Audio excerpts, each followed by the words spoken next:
खुनाच्या गुन्ह्यातील पळालेल्या न्यायबंदीच्या LCB पथकाने 24 तासात आवळल्या मुसक्या.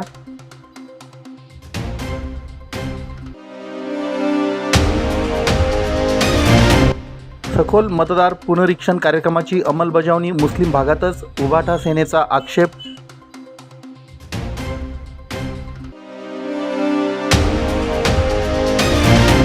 राजीव झा यांच्यासह भोंदू प्रवचनकारांवर गुन्हे दाखल करा, संविधान संरक्षण समितीची मागणी.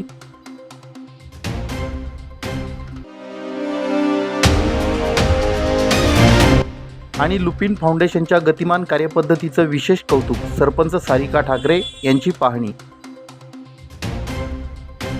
मोहाडी उपनगरातील खून प्रकरणात न्यायबंदी असलेला मोक्कातील आरोपी हिरे वैद्यकीय महाविद्यालयाच्या रुग्णालयातून पोलिसांना चुकांडी देत पळून गेला होता. कर्तव्यात कसूर केल्याप्रकरणी दोघा पोलिसांना पोलीस अधीक्षकांनी या प्रकरणी निलंबित केलंय. तर खुनी आरोपीला अवघ्या 24 तासात PI श्रीराम पवार यांच्या मार्गदर्शनात LCB पथकाने बेड्या ठोकल्या. बिल्डिंग नंबर 16 तिखी रोड मोहाडी उपनगर येथील रहिवाशी असलेला गणेश अर्जुन सोनवणे याला खून प्रकरणात अटक झाली होती.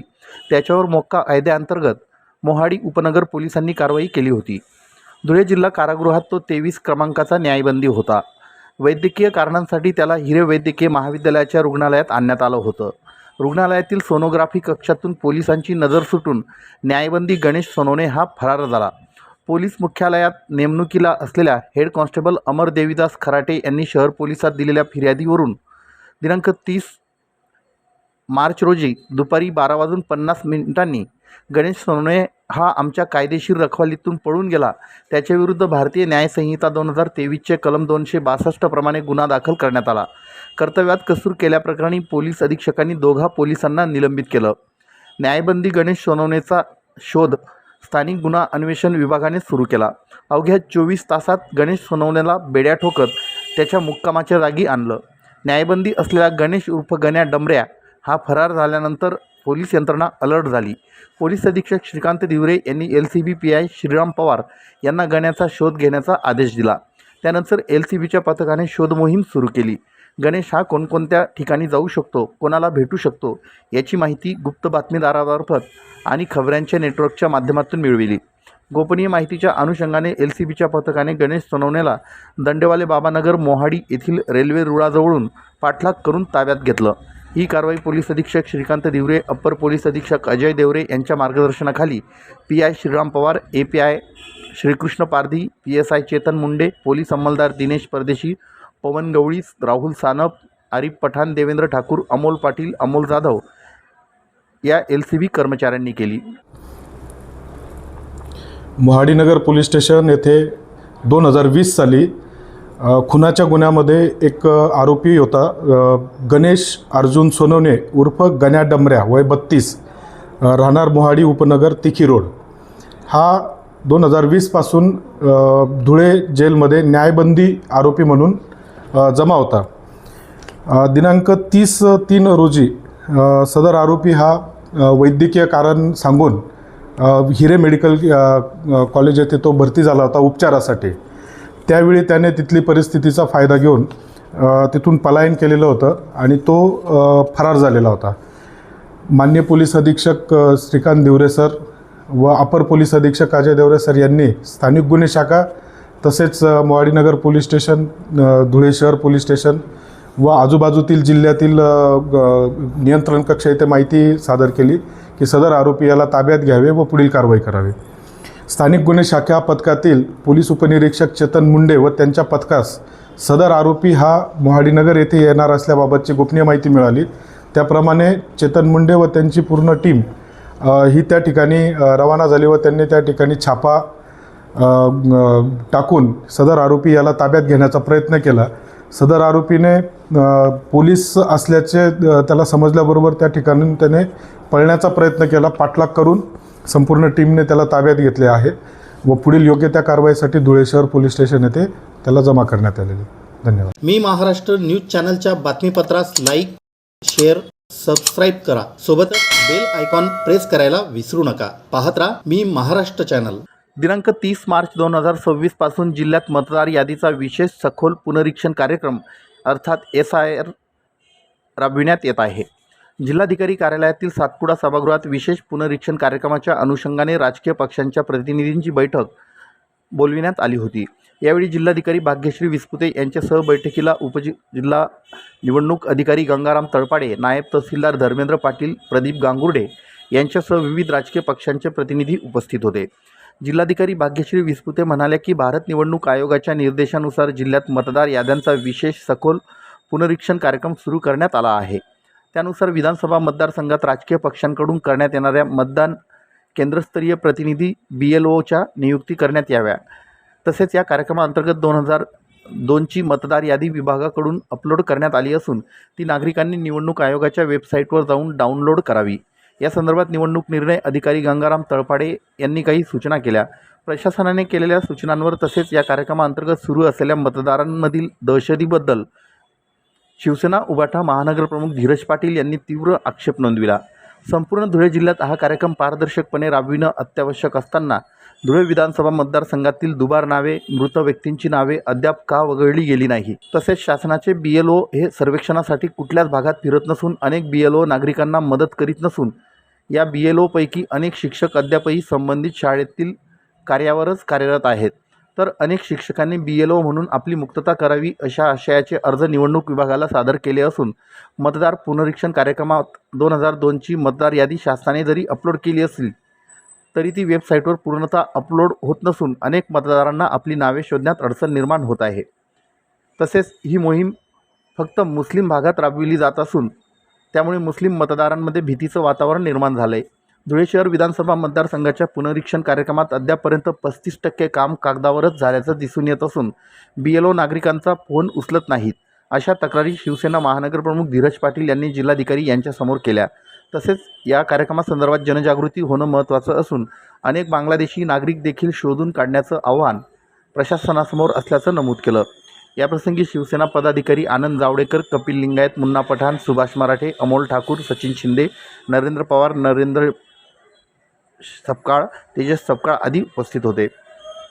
या मोहिमेत संपूर्ण सहकार्य केलं जाईल असं आश्वासन सर्व राजकीय पक्षांनी दिलं। निवडणूक आयोगाकडून SIR अर्थातच मतदार पुनरीक्षणाचा कार्यक्रमाची प्रक्रिया त्या ठिकाणी राबवली जात आहे। या संदर्भामध्ये आज जिल्हाधिकारी कार्यालयामध्ये सर्व राजकीय पक्षांची महत्त्वपूर्ण बैठक त्या ठिकाणी झाली। SIRची प्रक्रिया राबवत असताना अनेक अडचणी मतदारांना त्या ठिकाणी येत आहेत। प्रामुख्याने 2002 सालची जी मतदार यादी शासनाने अपलोड केलेली आहे ती यादी त्या ठिकाणी मतदारांनी एपिक ॲपवरती ओपन केल्यानंतर ती यादी ओपन होत नाही। मतदारांना नावे शोधण्यामध्ये त्या ठिकाणी अडचणी येत आहे।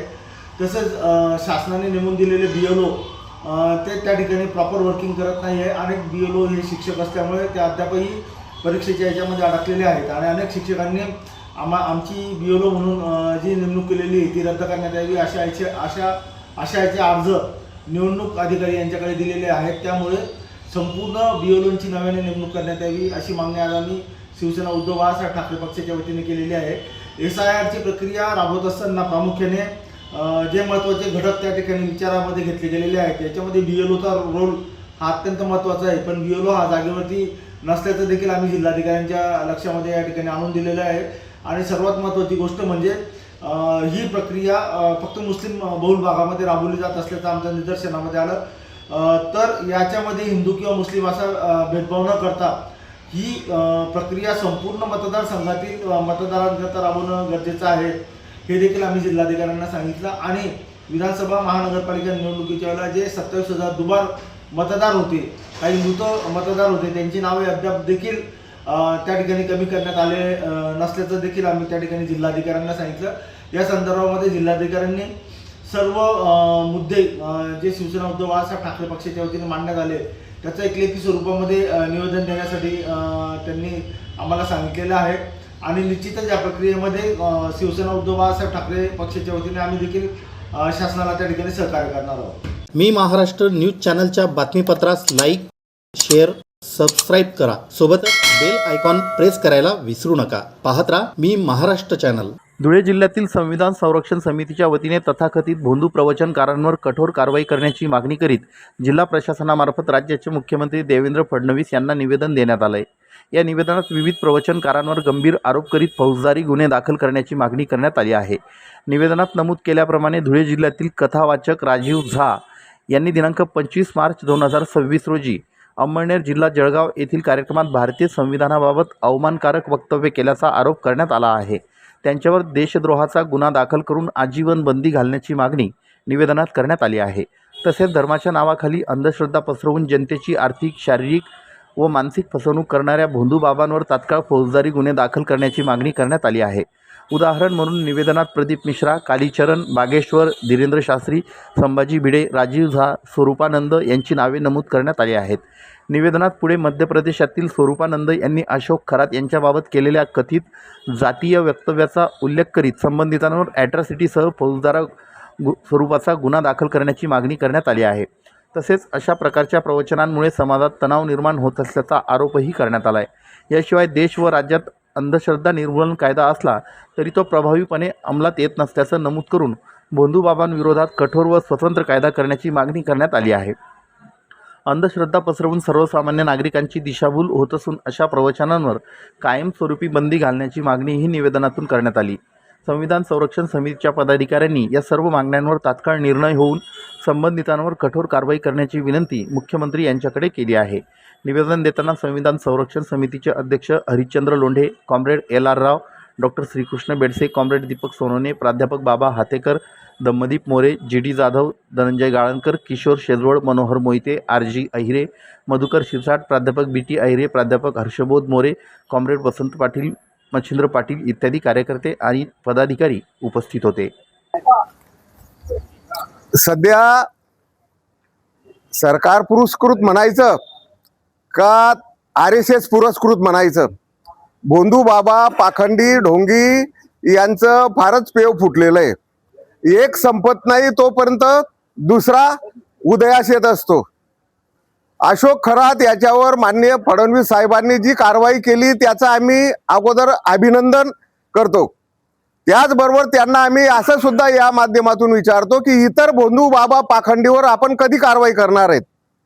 अंमळनेरला 25 मार्च रोजी एक कथानकामध्ये राजीव झा नामक एक पाखंडी, त्याने संविधान हे देशाचा एक आत्मा आहे, संविधान नसेल तर तो देशच राहू शकत नाही, संविधानाच्या बाबतीत अवमानकारक बोलला की संविधानाने देशामध्ये जातीवाद वाढवला. आम्ही फक्त चातुर्वर्ण्याचं समर्थन करतो, ब्राह्मण, क्षत्रिय, वैश्य, शूद्र यामुळे जातीवाद नसतो. संविधानाने 12 पगड जातींना 18 पगड जातींना जातीमध्ये विभागलं गेलेलं आहे. अशा प्रकारे संविधानाच्या बाबतीत अवमानकारक बोलला म्हणजेच देशावरच प्रहार येतो. त्यामुळे या राजीव झा या पाखंडी व्यक्तीला, भोंदू बाबाला, त्याच्यावर मुख्यमंत्री साहेब यांनी सुमोटो अंतर्गत गुन्हा दाखल करण्याचे आदेश करावेत. तसेच MP मधला तो जो स्वरूपानंद मोठे मोठे टीके लावतात, जनतेची दिशाभूल करतात, अंधश्रद्धा पसरवतात, त्याने तर असंच वक्तव्य केलं कि अशोक खरात ये महार जाति का है, महारों को कोई पूजा पाठ करने का अधिकार नहीं है, शूद्रों को मनुस्मृति में शिक्षा दी है, इसलिए अशोक खरात को शिक्षा होना चाहिए. म्हणजे अशोक खरात कोणत्या जातीचा या बाबतीत आम्हाला काही घेणं देणं नाही, पण जाहीर बोलायचं म्हटलं तरी सुद्धा तो मराठा आहे, परंतु त्याचा महार जातीचा उल्लेख करून महारांना शिक्षा झाली पाहिजे अशा स्वरूपाचं बोलतात.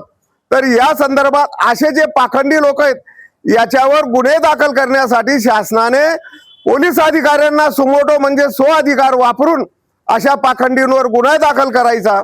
तसे देशामध्ये जे या पाखंडी भोंदू बाबांनी अंधश्रद्धा पसरवलेली आहे, आताचा अंधश्रद्धेच्या बाबतीत जो कायदा आहे तो फारच कमकुवत आहे, तो अदखल प्रमाणेच आहेत. यासाठी यांना कायमस्वरूपी बंदी घालावी व आजीवन शिक्षेची तरतूद करणारा स्वतंत्र कडक कायदा बनवावा. या संबंधात आम्ही धुळे शहराचे पुरोगामी विचार मंच, संविधान समिती, भारतीय बौद्ध महासभा, कम्युनिस्ट पक्ष यांच्या वतीने माननीय मुख्यमंत्र्यांना निवेदन देण्यासाठी जिल्हाधिकारी साहेबांच्या मार्फतीने या ठिकाणी उपस्थित आहोत. अण्णासाहेब, एक प्रश्न असा आहे, मी महाराष्ट्र न्यूज चॅनलच्या बातमीपत्रास लाईक, शेअर, सबस्क्राईब करा. सोबतच बेल आयकॉन प्रेस करायला विसरू नका. पाहत राहा मी महाराष्ट्र चॅनल. साक्री तालुक्यातील आखाडे ग्रामपंचायत हद्दीत लुपिन फाउंडेशनच्या सहकार्याने राबविण्यात आलेल्या जलसंधारण कामांची सरपंच तथा प्रशासक सौ सारिका शिवलाल ठाकरे यांनी प्रत्यक्ष स्थळावर जाऊन पाहणी केली.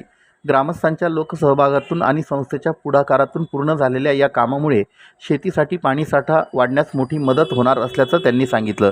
यावेळी सरपंच सौ सारिका ठाकरे यांनी कामाच्या गुणवत्तेचा आढावा घेत संबंधितांशी चर्चा केली. जलसंधारणाच्या दृष्टीने हे काम गावासाठी अत्यंत महत्त्वाचं असल्याचं त्यांनी नमूद केलं. शासकीय कामांमध्ये अनेकदा कागदपत्रांची प्रक्रिया आणि प्रशासकीय अडथळ्यांमुळे विकास कामांना विलंब होतो. मात्र केवळ ग्रामसभा ठरावाच्या आधारे लुपिन फाउंडेशनने तत्परतेने पुढाकार घेत हे काम मार्गी लावलं. संस्थेची ही गतिमान कार्यपद्धती निश्चितच कौतुकास्पद आहे, असं त्या म्हणाल्या. त्यांनी पुढे सांगितलं की लुपिन फाउंडेशनने प्रशासकीय अडथळे दूर सारत लोकसहभागातून जलसंधारणाला चालना दिली आहे. या कामामुळे पावसाचे पाणी साठवण क्षमता वाढणार असून भूजल पातळी सुधारण्यास मदत होईल. परिणामी शेतकऱ्यांना शेतीसाठी पाणी उपलब्ध होऊन उत्पादनात वाढ होण्यास मदत होईल. सरपंच ठाकरे यांनी ग्रामस्थांच्या सहभागाचं देखील कौतुक करत सांगितलं की गावाच्या विकासासाठी लोकसहभाग अत्यंत महत्त्वाचा आहे. लुपिन फाउंडेशनचं मार्गदर्शन आणि ग्रामस्थांचा सहभाग यामुळे हे काम कमी कालावधीत पूर्ण होऊ शकलं. भविष्यातही अशाच प्रकारच्या विकास कामांसाठी ग्रामपंचायत स्तरावरून प्रयत्न सुरू राहतील, असा विश्वास त्यांनी व्यक्त केला. या पाहणीदरम्यान ग्रामस्थ, शेतकरी तसेच स्थानिक पदाधिकारी उपस्थित होते. लुपिन फाउंडेशन आणि ग्रामपंचायत यांच्या समन्वयातून राबविण्यात आलेला हा जलसंधारण प्रकल्प ग्रामीण विकासासाठी आदर्श ठरत असल्याची भावना यावेळी व्यक्त करण्यात आली. मौजे आखाडे शिवारातील बुराई नदीवर लुपिंग फाउंडेशनमार्फत 2 बंधाऱ्यांचं काम करण्यात आलं. ब्रिटिशकालीन दगडी बंधारा एक होता आणि त्याच्या पुढे पश्चिमेला त्याच्यानंतर काँक्रीटीकरण बंधारा 2, या दोघं बंधाऱ्यांचं काम लुपिंग फाउंडेशनमार्फत करण्यात आलं. गावाच्या शेतकऱ्यांचा लोकसहभागातून बाकी लोकवर्गणी पैसे दिले व बाकीचे लुपिंग फाउंडेशनमार्फत टाकलं. अनेक वेळा शासनाकडे पाठपुरावा केला, अनेक वेळा मागण्या केल्या, राजकीय पुढाऱ्यांकडे गेलो, त्यांना साखळे टाकले, तरी काही या बंधाऱ्यांचं काम झालं नाही व कोणत्याही शेतकरी एकदम नाराजी होऊन आणि परत यावं लागत होतं. पण मात्र लुपिंग फाउंडेशनने यावर्षी 2026मध्ये फक्त सरपंचांकडून ग्रामसभेचा एक ठराव मागितला आणि त्याच्यावर इतके फास्ट आणि केवळ जलद काम केलं. त्याच्यामुळे आता आखाडे शिवारातील शेतकऱ्यांचे जवळपास 500 ते 600 एकर जमीन उळीताखाली जाईल. विहिरींची पातळी वर येईल आणि विहिरींचे जे आडवे बोर, खाली जे खोदकाम किंवा ब्लास्टिंग वगैरे लावण्याचं काम, पैसे आता कमी होतील. आणि मुख्य शेतकऱ्यांचा कांदा पीक आहे, कपाशी आहे, याच्यासाठी खूप मोठा फायदा आणि सर्व शेतकऱ्यांच्या वतीने आम्ही लुपिंग फाउंडेशनचे सर्व संचालक, त्यांचे सर्व कर्मचारी, अधिकारी सर्व आणि एक मॅडम ते आल्या होत्या, त्यांचंसुद्धा आम्ही सर्वांचं आभार मानतो. खूप चांगलं काम केलेलं आहे सरपंचांनी. त्यांचं खूप कौतुक केलं की असं काम मी आत्तापर्यंत सर्वच डॉक्युमेंट, कागदपत्र एवढे फायली द्यावं लागतात तरी काही शासनातर्फे काम होत नाही. पण एकच ग्रामसभेच्या ठरावावर अतिशय सुंदर काम, याचा खूप मोठा फायदा शेतकऱ्यांना लाभ होणार आहे. एवढं बोलून मी थांबतो. मी महाराष्ट्र न्यूज चॅनलच्या बातमीपत्रास लाईक, शेअर, सबस्क्राईब करा. सोबतच बेल आयकॉन प्रेस करायला विसरू नका. पाहत राहा मी महाराष्ट्र चॅनल.